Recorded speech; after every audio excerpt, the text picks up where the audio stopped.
یکساں civil code نافذ کرنے کے بعد ان کا منشا ہوگا کہ ہم جو ہے یہ ملک بھارت یہ باقاعدہ ایسا ملک ہونا چاہیے جہاں پر صرف اور صرف راج ہو، جہاں پر صرف گیتا اور اسی طریقے سے یجروید، اتھروید، رام وید، رگ وید، ویدوں کا دور ہو۔ یکساں سول کوڈ کا مطلب یہی ہوتا ہے۔ NB میڈیا یوٹیوب چینل کو ضرور سبسکرائب کریں۔ الحمدللہ کفا وسلام علی عبادہ الذین اصطفیٰ، اما بعد۔ اعوذ باللہ من الشیطان الرجیم، بسم اللہ الرحمن الرحیم۔ انا نحن نزلنا الذکر وَإِنَّا لَهُ لَحَافِظُونَ۔ صدق اللہ العظیم۔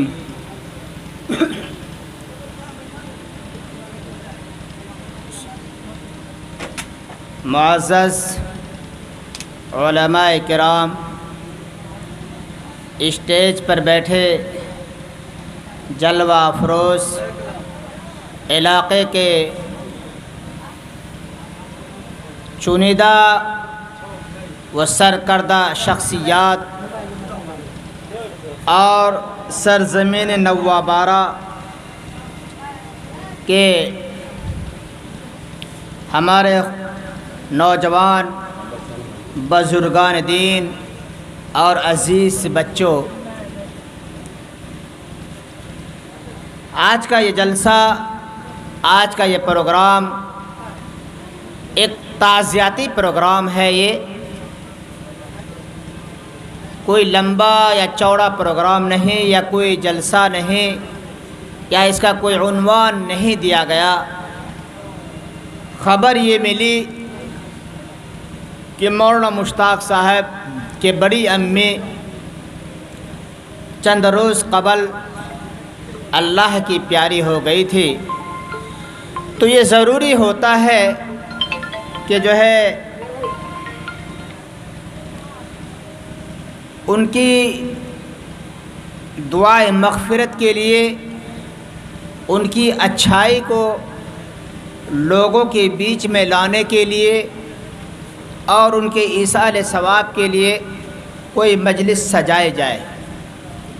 اور یہ ہمارے اکابرین کا طرز رہا ہے کہ جب بھی اس طرح کا ماحول کہیں پہ ہو، ہم میں سے کوئی شخص اللہ کے پیارے ہو جائیں تو ان کی اچھائی کو لے کر کے بیٹھے، تاکہ قبر کا جو معاملہ ہے یا مرنے کے بعد جنت جانے تک کا جو معاملہ مرحلہ ہے آسانی سے پار ہو جائے۔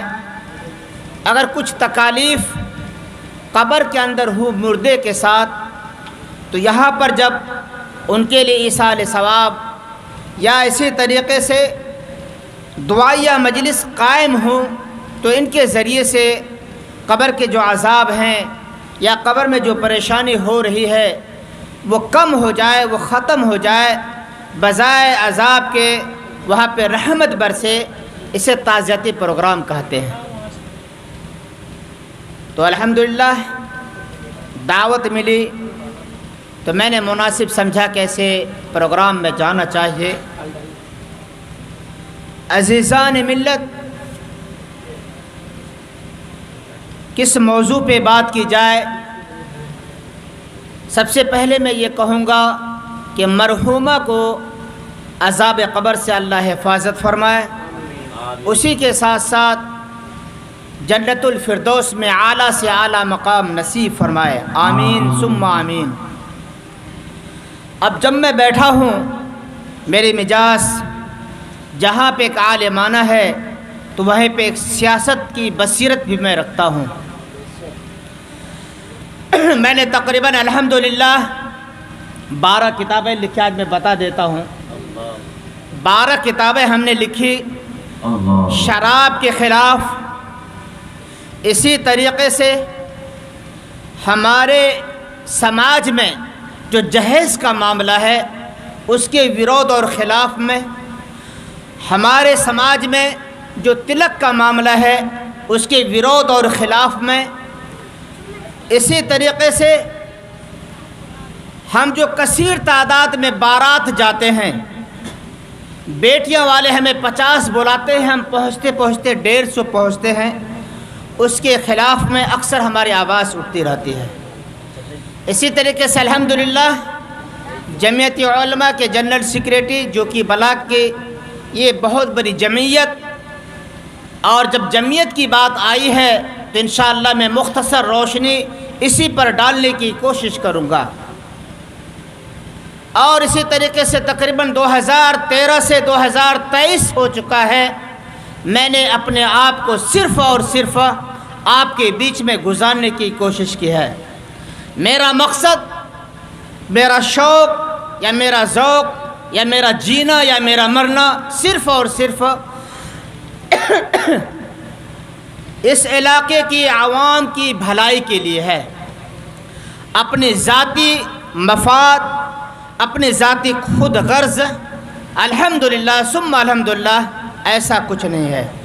سرزمین بمبئی میں الحمدللہ میں نے کاروبار کو کافی ترویج دی، درس و تدریس کو میں نے مضبوطی سے انجام دیا، مگر جب سے میں گھر آیا ہوں صرف اور صرف میرا مقصد ہے کہ میں نے تقریباً بھارت کے 27 راجیوں کا دورہ کیا، تقریباً اکثر ضلع کا میں نے دورہ کیا۔ ہم نے دیکھا کہ وہاں پر ترقی زمین پر بھی ہے تو ترقی گلیوں اور جو ہے کوچوں میں بھی ہے، مگر جب پوری دنیا گھوم کے واپس آتے ہیں تو ہم یہاں دیکھتے ہیں کہ ترقی کچھ لوگوں کے جیب میں ہے، زمین پر نہیں ہے۔ یہ ہماری پہلی لڑائی ہے۔ بہرحال میں نے آپ حضرات کے سامنے کلام پاک کی ایک مختصر سی آیت تلاوت کی ہے، اِنَّا نَحْنُ نَزَّلْنَا الذِّكْرَ وَإِنَّا لَهُ لَحَافِظُونَ۔ اللہ فرماتا ہے ہم نے قرآن مقدس کو اتارا ہے اور ہم اس کے محافظ ہیں، قیامت تک ہم ان کے حفاظت کی ذمہ داری اپنے پاس لے لی ہے۔ کوئی شخص اگر اس کے اندر قطر بودی کرنے کی سعی اور کوشش کرے گا، اس کو مٹانے کی کوشش کرے گا، رد و بدل کرنے کی کوشش کرے گا، تبدیلی لانے کی کوشش کرے گا، اس کے اندر کچھ قطر بودی کرنے کی کوشش کرے گا، یہ بالکل نہیں ہو سکتا ہے۔ اللہ فرما رہا ہے قرآن کو میں نے نازل کیا ہے، اس کا حفاظت کی ذمہ داری میں نے اپنے سر پہ لی ہے۔ ہمدردان قوم، آج ملک کے حالات اتنے نازک بن چکے ہیں۔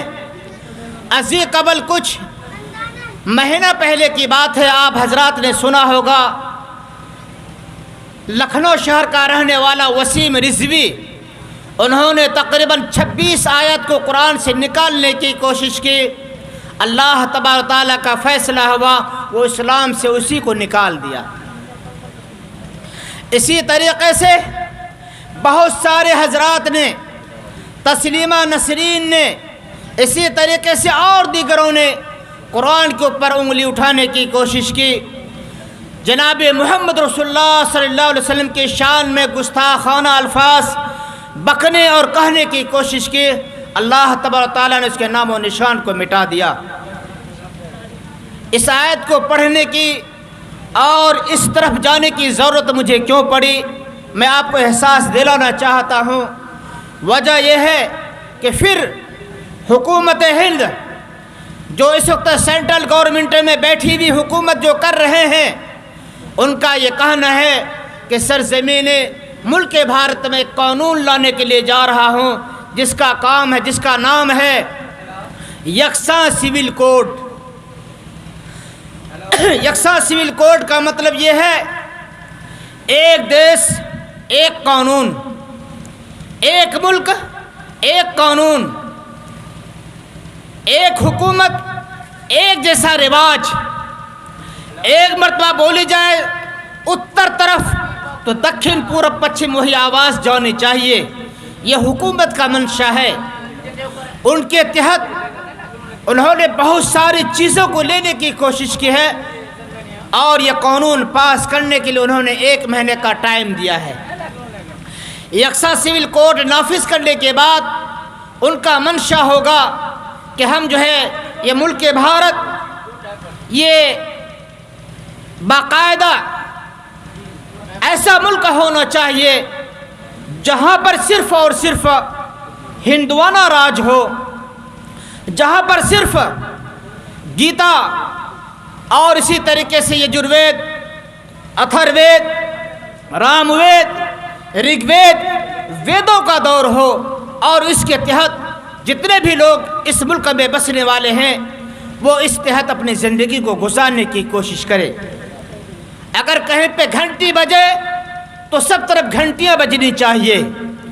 اگر کہیں پر صبح صبح کسی اسکول میں منو اسمرتی یا اسی طریقے سے کسی گیتا کی جو ہے تعلیم دی جائے تو پورے سرزمین بھارت کے جتنے بھی اسکولز ہیں یا مدرسے ہیں وہاں پر بھی یہی کتابوں کی جو ہے آواز نکلنی چاہیے۔